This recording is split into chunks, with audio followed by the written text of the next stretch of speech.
So I figured while I was sitting here tonight, I'd just give you another Tales from the Farside on my trip to Jackson Monday. The surgery started, I guess, about 1:45. I don't know. I know I rolled into the operating theater and I said, "Will there be music?" And they said, "Yeah." I said, "Okay, well, do you take requests?" And they said, "Yeah." So I said, "How about a little Pink Floyd?" And they said, "Yeah, sure, no problem." So the next thing I know, I hear about 30 seconds of Pink Floyd. And then it's Dark Side of the Moon for me, baby. I'm out. The next thing I remember is my older brother Charles, who had been at the hospital with me from the get-go, standing over me saying something to me. And I didn't speak Romulan, and apparently he didn't speak English because I didn't communicate with him too well at first.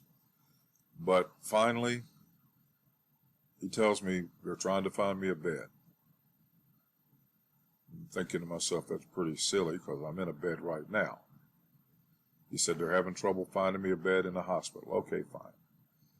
So he starts to say something else, and unfortunately, NASA called me back into deep space travel at that point. The next thing I remember was about 3 o'clock in the morning, starting to come back and getting back on my feet or on the planet. And this nurse is in the room. She's taking my vitals. That's cool. She says, "Hey, can I ask you a question?" "Yeah, sure. I'm not going anywhere." She says, "Were you in a bad car accident?" Thinking the last thing I remember was crawling up on the operating table, and I don't think I've been to my car lately. No, I had cancer surgery over here. They took out part of my face and part of my neck, and if the rest of the world's lucky, part of my brain. I don't know. She says, "Oh, okay." And once again, before she could say anything else, boom, Captain NASA called me, and I'm back in hyperstellar space going somewhere. About 45 minutes later, start waking up again. There's another nurse in there taking my pulse and everything. She says, "How are you doing?" "I guess I'm okay. I mean, you tell me. You can see me." She says, "Well, can I ask you a question?" I'm like, "Yeah, sure." She says, "Were you in a fight? A knife fight or something?" I'm like, "Well, no, I don't think so. I mean, I had surgery, and my surgeon did the little basomatic slice and dice on me today, but that's as far as I know." She says, "Oh, okay. Well, do you want me to leave the lights on?" And before I could say anything, boom, I was gone again. They gave me great drugs, I can tell you that. So I wake up a little while later, and there's another nurse in there. And yes, the lights are still on, so no, it didn't bother me. And so I'm sitting there, she's taking my vitals. She says, "Sir, can I ask you a question?" But yeah, but you know what? Let me just say a couple of things here first. I wasn't in a car wreck. I wasn't in a knife fight.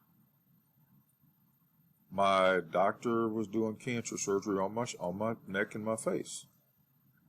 Now, can I ask you a question before you continue? She says, "Yeah, sure."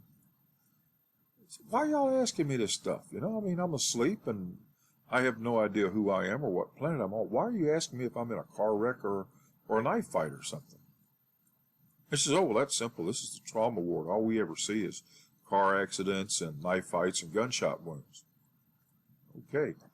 Boy, I feel like an idiot about that. So I said, "Go ahead, nurse. What was your question you were, trying to ask me earlier?" "Oh, that's no big deal. I just wondered how long you were going to be here." Well, whenever I came in, they had told me before I'd probably get out the next morning, which would probably be sometime this morning, I guess. I don't know what day it is. So I was just wondering, because if you're going to be with us more than today, we're going to have to get you a bigger bed. Like, what do you mean a bigger bed? It's like, "Well, sir, your feet are hanging off the end." "Oh, no problem for me. I can't feel them anyway. I can't feel a thing." And I went back to sleep again. So you never know what kind of fun drugs they're going to give you in the hospital or what kind of stupid things you're going to say or do. But hey, good for a laugh for me. At least I think it was. I don't know. I was asleep. So anyway, that's just one tale from the far side on my trip to Jackson and the beginning of my fight with cancer. Let's just hope that they don't have to give me any more drugs that take me out into deep space again, because apparently I was tripping. Y'all have fun, and I will catch y'all again later.